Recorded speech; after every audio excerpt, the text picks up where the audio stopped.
bem com vocês? Passaram bem a semana? Espero que sim, espero que Deus tenha estado presente na vida de cada um de vocês. Estamos aqui para mais um estudo, não é mesmo? Um estudo bem interessante essa semana, sabe? É um estudo assim, bem sensível, vamos dizer dessa forma. Uma vez um professor falou para mim que quando nós lidamos com esse assunto, nós lidamos com a parte mais sensível do ser humano, que é o seu bolso. Ele até brincou, é onde fica o coração da pessoa, né?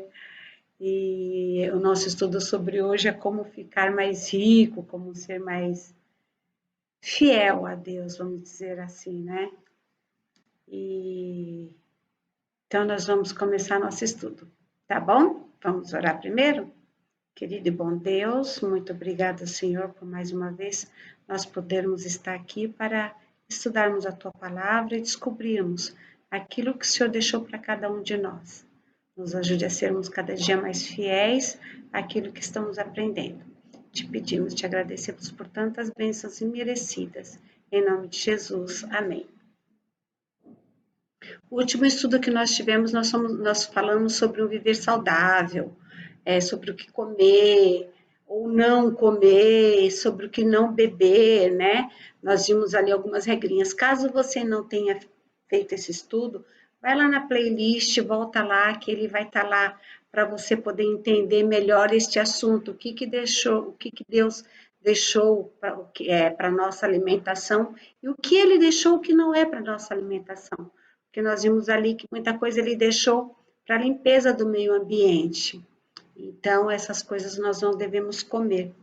Mas vamos começar nosso estudo para não se alongar muito, tá bom? Eu dei o nome desse estudo de como ficar mais rico. Não sei se vocês vão concordar com o título, mas enfim. Qual é o maior trabalho? Qual é o maior trabalho que Deus deixou para nós? O que ele deixou assim?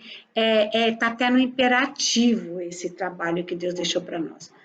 Voltando a lembrar vocês que você pode ir pausando o vídeo, pegando a sua Bíblia e confirmando cada passagem, ou então vai estar tudo descrito ali no playlist, ok? Então vamos lá. Mateus 28, 19. Mateus 28, 19 diz assim, olha. Ide por todo o mundo, fazei discípulos de todas as nações, batizando-os em nome do Pai, do Filho e do Espírito Santo. Então, Jesus pega e está aqui falando com seus discípulos, e Jesus fala para eles assim, ó, ide, e, portanto, fazer discípulos a todas as nações, ide por todo o mundo, pregai o Evangelho, batizando em nome do Pai, do Filho e do Espírito Santo. Veja que, como eu falei, aqui é uma ordem, né? Está no imperativo. Ele não chegou para os discípulos e falou assim, olha, se vocês tiverem um tempinho, se vocês em algum momento tiverem vontade, disposição, vai lá e prega o Evangelho. Fala para as pessoas a meu respeito, fala para as pessoas o que eu quero, de que forma que eu quero que elas vivam. Fala para elas que eu vou voltar. Batiza essas pessoas. E presta atenção que aqui algumas pessoas não acreditam na Trindade. O próprio Jesus está falando, ó, batizando-os em nome do Pai, do Filho e do Espírito Santo. Batizando em nome da Trindade essas pessoas. Ensina e batiza. Tá? Então, esse foi o maior trabalho que Deus deixou para cada um de nós aqui, é nossa obrigação, tá certo? Que fizeram os apóstolos? Jesus falou para eles fazerem isso. E o que os apóstolos, então, fizeram? Em Lucas 5, 11. Lucas 5, verso 11, diz assim, ó. E arrastando eles o barco sobre a praia, deixando tudo, seguiram. Então, quando Jesus fez essa proposta para eles, olha, ide por todo mundo, pregai o evangelho. Eles eram pescadores, eram homens simples, homens humildes, mas o que eles fizeram? Eles deixaram tudo ali e seguiram Jesus. Pararam o seu trabalho, pararam com o seu sustento para seguir a Jesus e seguir a ordem daquilo que Jesus estava mandando. Largaram tudo para seguir a Jesus, né? E de que eles viveram, então, se eles largaram o seu trabalho, largaram a pesca? Do que eles viveram? Vamos ver em 1 Coríntios, 1 Coríntios 9, 14. 1 Coríntios 9, 14. Tá assim, ó. Assim também ordenou o Senhor aos que pregam o evangelho, que vivam do evangelho. Então, Jesus está falando, o Senhor está falando, aqui é o apóstolo Paulo, que está falando o seguinte, quem prega o evangelho tem que viver do evangelho, sabe? Não estou falando no meu caso, mas, por exemplo, nós temos os pastores, eles não podem ter outra função, eles estão 24 horas do dia à disposição dos membros, à disposição da igreja. Então, a função dele é visitar os doentes, pregar o evangelho. Um casal está com dificuldade, eles vão lá aconselhar, intermediar. Ai, tem um doente que precisa de uma visita, ele vai. Enfim, são inúmeras funções e eles vivem da pregação do evangelho, assim como viveram os discípulos, os apóstolos na época do Velho Testamento. Assim ainda é hoje. Mas vamos ver mais uma passagem, 2 Coríntios 11, 8. 2 Coríntios, só umas folhinhas mais para frente. 11, 8. Aqui continua o apóstolo Paulo falando assim, ó. Despojei outras igrejas recebendo salário para vos poder servir. Então, Paulo está falando que ele deixou outras igrejas que ele ganhava salário para ir atender aquela igreja de Corintos. Então, é isso. Quem prega o evangelho deve viver do evangelho. É óbvio que eu e você, nós podemos pregar o evangelho nos nossos momentos que a gente vai intercalando assim, né? Ah, eu acho um momento oportuno, eu prego, eu não vou o dia inteiro, 24 horas por dia, viver disso. Eu tenho o meu trabalho, você tem o seu, tem as minhas funções, mas isso não me isenta em absoluto da minha obrigação de pregar o evangelho. Essa obrigação minha e sua também, tá bom? De quem é tudo que nós temos? De quem é? Tem um dono tudo que nós temos? Vamos ver? Nós vamos então para Salmos 24, 1. De quem é tudo o que nós temos? Salmos 24, 1. Está falando assim, ó. Ao Senhor pertence a terra e tudo que nela se contém, o mundo e o que neles habitam. Então, tudo que tem nessa terra, nesse mundo, pertence a Deus. Foi Ele que criou todas as coisas, né? O Senhor pertence à terra e tudo que nela contém. Então, muitas vezes a gente fica com uma arrogância, eu comprei, é meu, eu sou dono. Não, você é apenas alguém que está cuidando. Isso aqui pertence a Deus, foi Ele que criou, sem a minha ajuda e sem a sua ajuda. Vamos ver mais uma passagem com relação a isso? Em Deuteronômio 18, Deuteronômio, cadê? 8:18. Deuteronômio 8:18. Antes te lembrarás do Senhor teu Deus, porque Ele é o que te dá força para adquirires riquezas, para confirmar sua aliança que, sob juramento, prometeu a seus pais, como hoje se vê. Olha, que interessante, ele está chamando a nossa atenção para o seguinte: antes te lembrará do Senhor teu Deus, porque é Ele que te dá força. Às vezes a gente vai pensar, mas eu trabalho, eu tenho meu salário, eu tenho minhas coisas, porque eu trabalhei, é do suor do meu rosto. Mas quem é que nos dá força? Quem é que nos dá saúde? A palavra de Deus está dizendo que é Ele. Antes te lembrará do Senhor teu Deus, porque é Ele que te dá força para adquirir as riquezas. É Deus, tá vendo?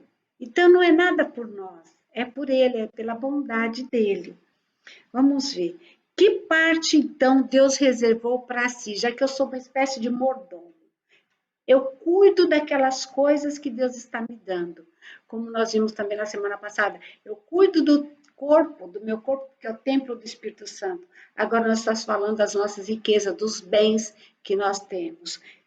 Mas que parte Deus reservou para si? Levítico 27, 30 e 32.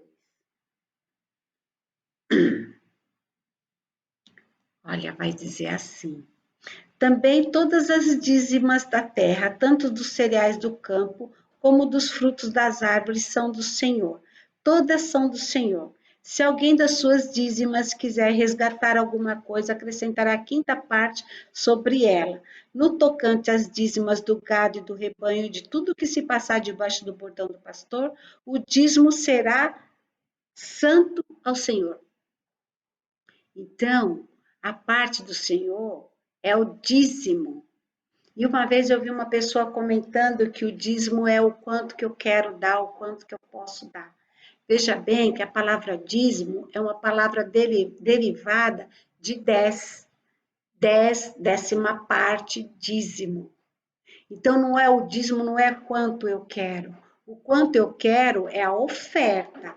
A oferta eu posso determinar o quanto eu quero dar. Agora, o dízimo não. O dízimo fica muito claro, o dízimo está estipulado pelo Senhor. É a décima parte daquilo.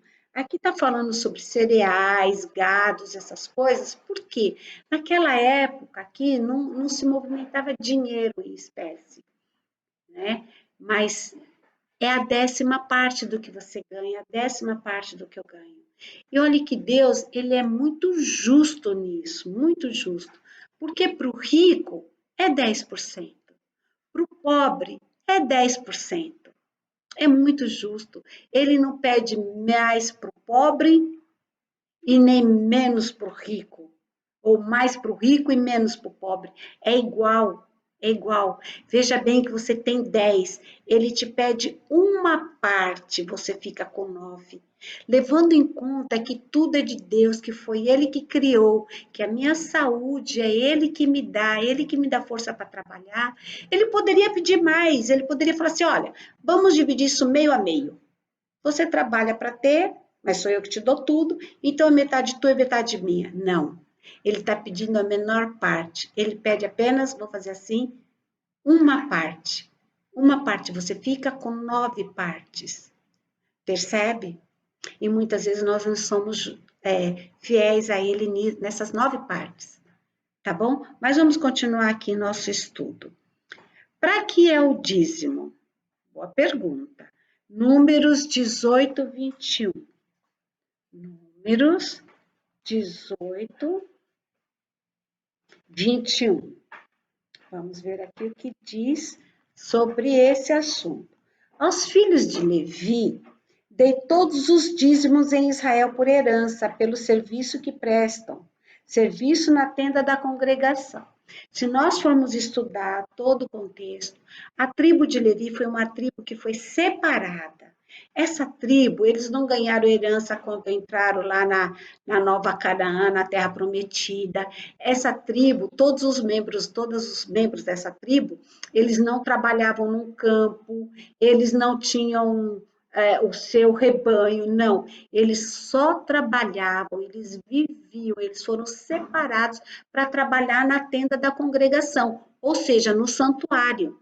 Eles não tinham outra função. Deus separou a tribo inteira só para isso. Eram 12 tribos. Uma Deus separou só para isso.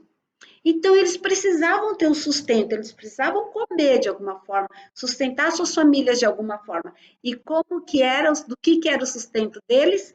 A palavra de Deus está dizendo, aos filhos de Levi dei todos os dízimos de Israel. Lembra o que eu falei do pastor no começo? Que ele não tem outra função, ele não pode ter outro emprego, ele não pode vender uma coisinha ali para ganhar um dinheirinho. Não, ele vive disso, ele está 24 horas à disposição dos membros da igreja. Dos membros, não, à disposição de quem precisar. Não é só dos membros, não, tá bom? Então, eles vivem, o dízimo foi separado para o sustento de quem vivia para cuidar como que diz aqui? Da tenda da congregação ou do santuário, ok? Vamos ver mais uma coisa. Jesus aprovou o sistema de dízimo quando esteve na Terra? Olha, essa é boa, hein? O que será que Jesus falou disso? Sobre esse assunto. Onde é que eu estou mesmo? Mateus 23, 23. Mateus 23, 23. Cadê? Aí, aqui é Jesus falando.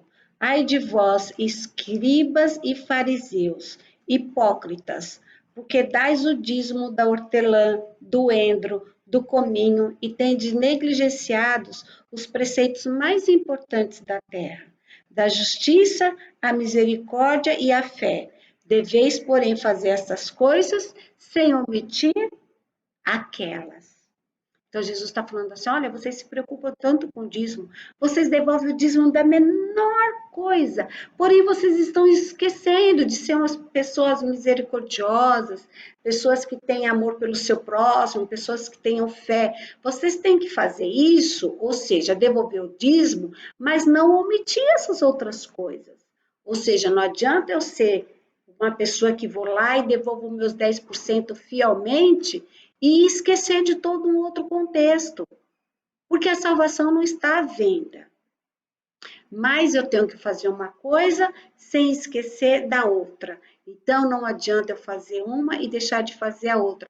Eu tenho que fazer as duas coisas. É o que Jesus falou aqui. Ou seja, Jesus avaliou, Jesus certificou, Jesus concordou com o dízimo. Jesus em nenhum momento falou: olha, vocês não precisam devolver dízimo. Não, Jesus avaliou o dízimo, sim. O que fez Abraão, o pai dos crentes? Hebreus 7, 1 e 2. Hebreus 7, 1 e 2. O que Abraão fez?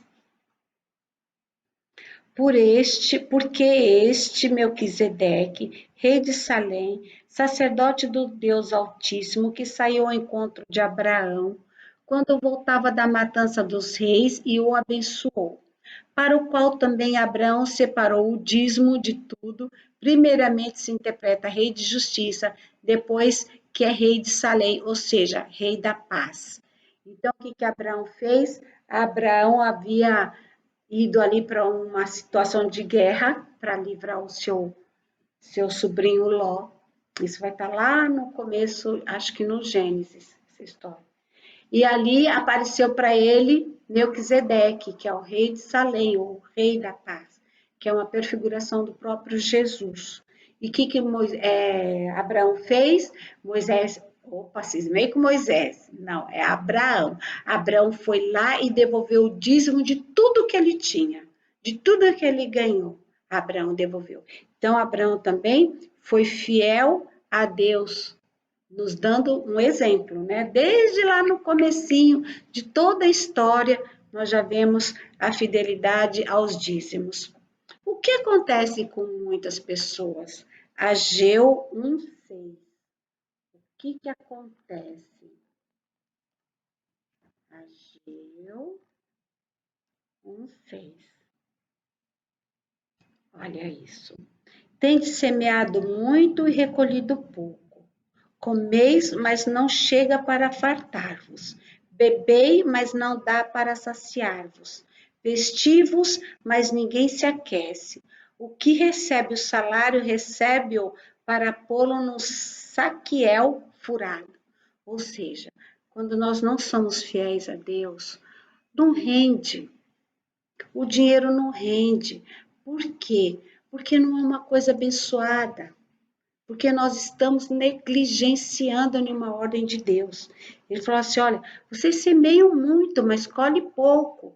Nos dias de hoje, nós poderíamos dizer assim: ó, vocês trabalham muito, mas o salário de vocês não rende. Não dá para nada. Comeis, mas não chega a se fartar. Ou seja, nada dá certo. O negócio não vai para frente, não rende. Já ouviu um ditado que fala que o pouco com Deus é muito? Eu nem diria pouco, porque nós vamos ficar com a maior parte, né?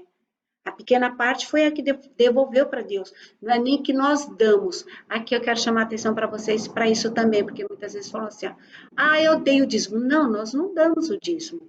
Nós devolvemos o dízimo, porque tudo pertence a Deus, não é meu. Eu daria se fosse meu e eu estivesse dando para Ele, mas não, eu estou devolvendo para Ele o que é dele, tá? E Ele me permite ficar com 9 partes. E quando eu tiro essa uma parte, que é o que Ele me pede, nada do que eu faço prospera, não rende, tá bom? É o que está dizendo aqui na palavra de Deus. Vamos ver mais. Como ficar mais rico e ficar livre das adversidades. Olha, isso é bom saber, hein? Isso é interessante. Vamos ver Malaquias 3, 10 e 11. Malaquias 3, 10 e 11. Olha só. Trazei os dízimos à casa do tesouro, para que haja mantimento na minha casa, e provai-me nisto, diz o Senhor dos Exércitos, se eu não vos abrir a janela do céu e não derramar sobre vós bênçãos sem medidas. Por vossa causa repreenderei o devorador, para que não vos consuma o fruto da terra, e a vossa vide no campo não será estéril, diz o Senhor dos Exércitos. Eu já vi várias pessoas falando assim: ah, mas então eu quero pegar o dízimo, o meu dízimo, né? É o meu dízimo. E tem uma pessoa necessitada ali, eu vou comprar a cesta básica e vou dar. Ah, mas tem uma outra pessoa que está precisando pagar um aluguel, eu vou pegar o meu dízimo, vou lá pagar o aluguel para aquela pessoa. Isso é certo? Vou ler de novo. Trazei os dízimos à casa do tesouro. Não, não é certo. O certo é nós pegarmos o dízimo e entregarmos na igreja.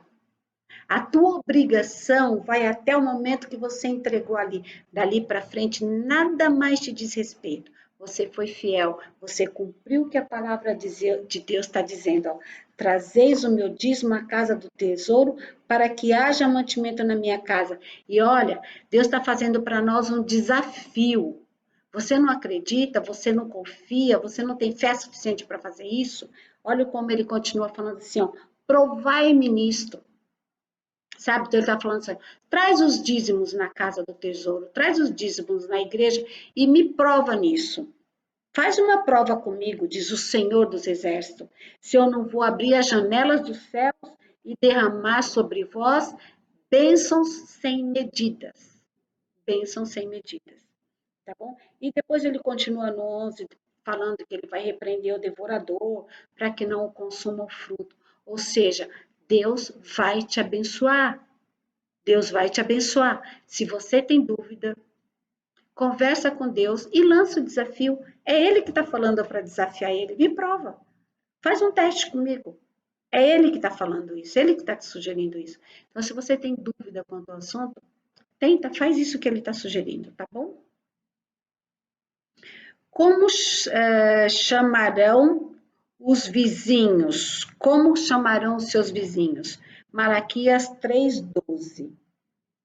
Olha só, todas as nações vos chamarão felizes, porque vós sereis uma terra deleitosa, diz o Senhor dos Exércitos. Então, quando você é fiel a Deus, as pessoas em volta de você vai perceber que você tem sucesso, que você é uma pessoa abençoada. Não tem que fazer isso como que fosse uma berganha com Deus. Ah, eu vou dar para ele me dar aquilo. Não, você tem que devolver e no seu coração tem que estar muito claro que você está devolvendo porque é de Deus. Você não está negociando com Deus. Não. É um teste de fé, é uma prova de fé, tá bom? Então vocês vão ser chamados, nós seremos chamados de bem-aventurados. E reter o dízimo? O que é reter o dízimo e a oferta? O que é isso? Malaquias 3, 8 e 9. Ai, que forte. Olha isso. Roubará o homem a Deus? Todavia vós me roubais e dizeis, em que te roubamos? Nos dízimos e nas ofertas. Com maldição sereis amaldiçoados, porque a mim me roubais, vós, a nação toda. Então, quando nós não devolvemos aquilo que pertence a Deus, nós estamos roubando de Deus. Roubando. Forte isso, né? E no 9 diz assim, ó, com maldição sereis amaldiçoados. Muitas vezes as coisas vêm para a nossa vida é porque nós procuramos, porque nós não fazemos aquilo que é correto diante de Deus. Na semana passada, quando nós lemos a respeito dos alimentos, nós vimos que lá, falou, acho que é em Números, que se nós formos fiéis a Deus, comendo, nos alimentando daquilo que ele nos orienta a fazer, que ele vai sarar as nossas feridas. Nós vamos ter saúde. Da mesma forma, agora com relação ao dízimo. Se nós formos fiéis a Deus, veja bem que não estamos negociando com Deus, mas a promessa de Deus é que nós seremos pessoas abençoadas. É isso que Deus fala para cada um de nós. E quando eu retenho, não adianta ele estar me pedindo a 10ª parte, eu vou devolver 9%, 5%. Não, ele está falando que é 10%, a 10ª parte. Se você tiver dúvida, procura um dicionário, confirma a linha dessa palavra, o derivado dessa palavra, para que você entenda direitinho. É 10%, tá bom? O que ocorre ao justo? Salmos 37, 25. Salmos 37, 25. Aqui diz assim, ó, fui moço e já agora sou velho, porém jamais vi um justo desamparado ou mendigando pão. É a promessa de Deus, que se nós formos justos, fiéis naquilo que Deus nos orienta, naquilo que Deus nos fala, naquilo que Deus nos pede, nós seremos pessoas abençoadas. O salmista está falando assim, olha, já fui moço, mas hoje eu sou velho, mas nunca vi um justo mendigando pão. Nunca vi. Por quê? Porque Deus abençoa, porque é abençoado, tá bom? E aí é onde entra aquele provérbios que eu falei no começo, né? Aquele ditado, pouco, que não é pouco, porque eu vou ficar com nove partes, com Deus é muito. Se você tem alguma dúvida, dobre o seu joelho ao chão, converse com Deus, abra o seu coração para Ele, fale para Ele das suas fraquezas, das suas necessidades e faça um teste. Faça um teste, o próprio Deus que falou para que nós possamos fazer um desafio a Ele, e Ele promete que vai derramar bênçãos do céu, Ele vai abrir a janela dos céus e derramar bênçãos sem medidas. Que Deus te abençoe, que Deus te guarde, que Deus te ajude a ser fiel também nesse detalhe, também nesse quesito, tá bom? Que você tenha sabedoria para ir colocando em prática cada coisa que você vai aprendendo, porque assim, agora que nós sabemos, nós não somos mais inocentes. Nós não temos mais desculpa diante de Deus para dar. Que Deus te abençoe e que Deus te guarde. Vamos orar? Querido e bom Deus, muito nós te agradecemos, Senhor, por tantas bênçãos que o Senhor deixou para nós neste mundo. Apesar de tantos anos de pecado, mas nós podemos desfrutar de tantas coisas boas. E te agradecemos por isso. Quero te pedir, Senhor, que o Senhor abençoe cada pessoa que está assistindo ou que virá assistir esse vídeo, para que ela resolva, para que ela tome a decisão de ser fiel ao Senhor, de ser honesta com o Senhor, de não roubar o Senhor e devolver os 10% daquilo que pertence ao Senhor. Fica conosco, abençoa cada um, eu te peço, em nome de Jesus. Amém. Até o nosso próximo estudo. Fiquem com Deus.